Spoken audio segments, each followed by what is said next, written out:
बरसात के महीने में बच्चों से लेकर बड़ों को अपनी सेहत की खास देखभाल की जरूरत होती है। ऐसे में इस मौसम में घर में कोई नवजात हो तो उसकी स्वास्थ्य की चिंता होना लाजमी है। दरअसल बारिश में मच्छरों और गंदे पानी से पैदा होने वाली बीमारियों से इन्फेक्शन का खतरा बढ़ जाता है। इसलिए न्यूबॉर्न बेबी की स्पेशल केयर बहुत जरूरी है, क्योंकि उनका इम्यून सिस्टम उतना मजबूत नहीं होता कि इन्फेक्शन से खुद ही लड़ सके। कुछ जरूरी बातों का ख्याल कर हम अपने नवजात की देखभाल कर सकते हैं। नवजात को मच्छरों से बचाएं। सबसे जरूरी केयर है कि बच्चे को मानसून में मच्छरों के काटने से बचाएं। बच्चों की कोमल त्वचा पर जब मच्छर काटता है तो उसे बहुत तेज दर्द का अनुभव होता है। उसकी स्किन पर लाल निशान या फिर सूजन भी हो सकती है, जिससे वो लगातार रोता रहता है। इसलिए इससे बचने के लिए बच्चे को मच्छरदानी के अंदर सुलाएं। ये भी चेक कर लें कि मच्छरदानी में पहले से कोई मच्छर तो नहीं घुसा है। उसके कमरे की खिड़कियों और दरवाजों को बंद रखें ताकि मच्छर घर के अंदर ना घुसे। बच्चे का डायपर रेगुलर चेक करें। बच्चों को सूखा रखने के लिए उसे डायपर पहनाया जाता है, लेकिन कई बार इसे चेक नहीं करने पर बच्चा कई घंटों तक गीले डायपर में ही पड़ा रहता है। इसलिए आपका बच्चा डायपर रैशेस और जुकाम से परेशान ना हो, इसलिए कुछ अंतराल पर उसकी नैपी को जरूर चेक करते रहें। बच्चे को कॉटन कपड़े पहनाएं जो थोड़े मोटे भी हों। इससे बच्चे का बॉडी टेम्परेचर नॉर्मल बना रहेगा और उसकी स्किन सांस ले पाएगी। बच्चों की तेल मालिश मांसपेशियों को करेंगी मजबूत। नवजात की तेल मालिश बहुत जरूरी होती है। इससे उसकी हड्डियों और मांसपेशियों को ताकत मिलेगी ही। बारिश में तेल मालिश से उसे गर्माहट मिलेगी, जिससे बीमारियों का खतरा कम हो सकता है। मालिश के लिए सरसों का तेल बढ़िया विकल्प है। मालिश के बाद आप बच्चे को चाहे तो नहला सकती हैं। मानसून में न्यूबॉर्न बेबी को हर दिन नहाने की बजाय उसे अच्छे से स्पंज करें।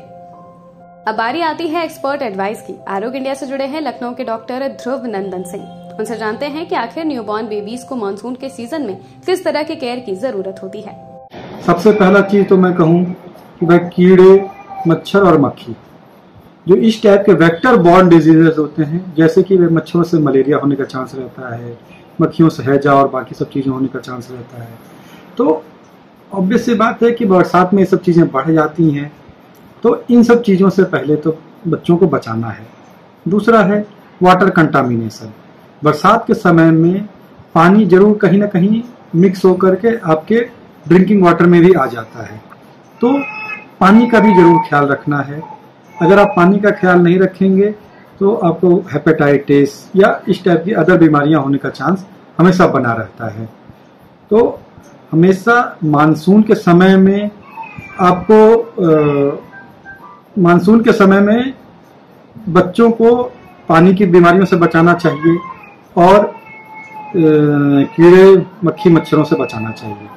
इन सब से बचाने के लिए जरूरी है कि घरों में जालीदार टाइप की चीजें रखें, हवा भी आए और साथ में कीड़े और मच्छर मक्खी भी ना आए। इन सब चीजों से बचाना है। और बाकी खाने का स्पेशली ख्याल रखना है। खाना हमेशा गर्म और शुद्ध खाएं, नहीं तो कभी कभार बरसात में उन कंटामिनेशन की वजह से भी बच्चों में काफी बीमारियां देखी जाती हैं। मानसून में बच्चों को माँ का दूध किस तरह से शक्तिशाली बनाता है, इसको भी जानिए। देखिए, न्यूबॉर्न बेबीज के लिए तो कोई भी स्पेशल डाइट नहीं है। सिंपल और सिंपल वो मदर फीड पे ही रहना है, क्योंकि अगर माँ का वो दूध पी रहे हैं तो बच्चे वो हर तरीके से सुरक्षित हैं। 6 महीने तक तो केवल और केवल माँ का दूध ही पिलाना है। और माँ को भी ऑब्वियसली बात है कि भाई ऐसा खाना खाना है जिससे कि वो कम से कम बीमार पड़े या ना के बराबर ही बीमार पड़े, क्योंकि वो बीमार पड़ेंगे तो बच्चे को खाना नहीं मिलेगा और बच्चे को खाना नहीं मिलेगा तो बाकी सब दिक्कतें होंगी। तो सिर्फ और सिर्फ माँ का दूध पिलाइए। और इसके बाद जैसे जब बच्चे 6 महीने से थोड़े से बड़े हो जाते हैं तो जब भी आप बाहर का थोड़ा बहुत भी चीजें देना शुरू करते हैं तो उसको साफ और सुरक्षित ढंग से दें, तो आपका बच्चा हमेशा अच्छा रहेगा। एक माँ भावों से अपने बच्चे के मन की बात समझ सकती है। वो तभी खुश रहती है जब उसके बच्चे की सेहत सही रहती है। ऐसे में ये कुछ खास टिप्स आपके नवजात के स्वास्थ्य की रक्षा में मददगार साबित हो सकती हैं। सबसे खास बात यह है कि कभी भी नवजात के स्वास्थ्य में लापरवाही नहीं करनी चाहिए। कुछ भी चिंता वाली बात लगे तो तत्काल डॉक्टर से जरूर मिले। ऐसी जानकारियों के लिए आज ही लाइक और सब्सक्राइब करें आरोग्य इंडिया।